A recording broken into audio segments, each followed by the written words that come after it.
ఇక ఇంతలో విజయమ్మ కారైతే అక్కడికి కళింగ దగ్గరికి వస్తూ ఉంటుంది. కళింగ అలా చూస్తూ ఉంటాడు. విజయమ్మ దిగి కళింగ వైపు చూసుకుంటూ దగ్గరికి వెళ్తూ ఉంటుంది. కళింగ అలా చూస్తూ విజయమ్మకైతే దండాలు పెడుతూ ఉంటాడు. "ఆ! ఆ! చాలు. నువ్వు వచ్చింది కళింగ తిని తిరగడానికా? లేకుంటే చెంచలమ్మ మీద పగ తీర్చుకోవడానికా? విజయమ్మ లే చాలు ఆపు. అసలు నీకేం జరుగుతుందో తెలుసా? చెంచలమ్మ చాలా పథకం ప్రకారం తన కోడలు పెళ్లి జరగాలని చూస్తుంది. నీ పగ, నా పగ తీరే టైం వచ్చింది. కాబట్టి నేను చెప్పినట్టు చెయ్యి.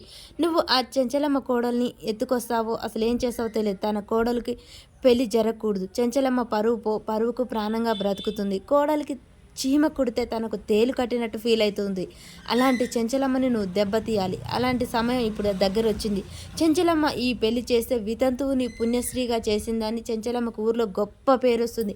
అలా జరగడానికి వీల్లేదు. కాబట్టి ఆ చెంచలమ్మ పరువు పోవాలి. దానికి నువ్వు ఆ సింధూరాన్ని ఎత్తుకొస్తావా? లేకుంటే నువ్వు పెళ్లి చేసుకుంటావా? అసలేం చేస్తావో అది నీకే వదిలేస్తున్నాను అని చెప్పగానే, విజయమ్మ నేను జైలు నుంచి వచ్చింది తిని తిరగడానికి, పడుకోవడానికి కాదు.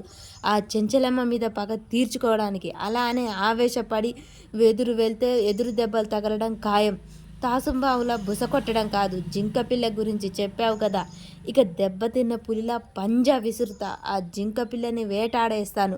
అది గుర్తుంచుకో. ఇక నువ్వు వెళ్ళు విజయమ్మ. దయచేయి నేను చూసుకుంటాను అని చెప్పేసి సాగనంపుతూ ఉంటాడు కళింగ విజయమ్మని. ఒక పక్క చాముండి వాళ్ళ అమ్మ రేణుక గోరంటాకు నూరుతూ ఉంటారు. ఈలోపే ఇదేంటి బావ అక్క పాట తప్పు పాడుతుంది, నువ్వు చెప్పొచ్చు కదా.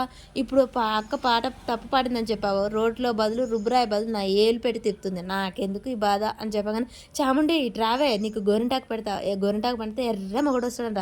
నాకు కావాల్సింది ఇప్పుడు మొగుడు కాదు, చెంచలమ్మ ఆస్తి, తన కుర్చీ అనగానే, కుర్చా అని చెప్పేసి వాళ్ళ అమ్మ ఆశ్చర్యపోతూ ఉంటుంది.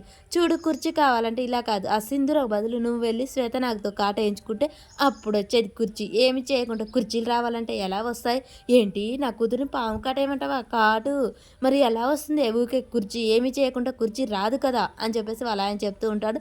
ఇక చాముండి నేనే చేస్తా, ఆ పని ఈరోజే చేస్తా అంటుంది. మరి చాముండి ఏ విధంగా కుర్చీ దక్కించుకుంటుంది?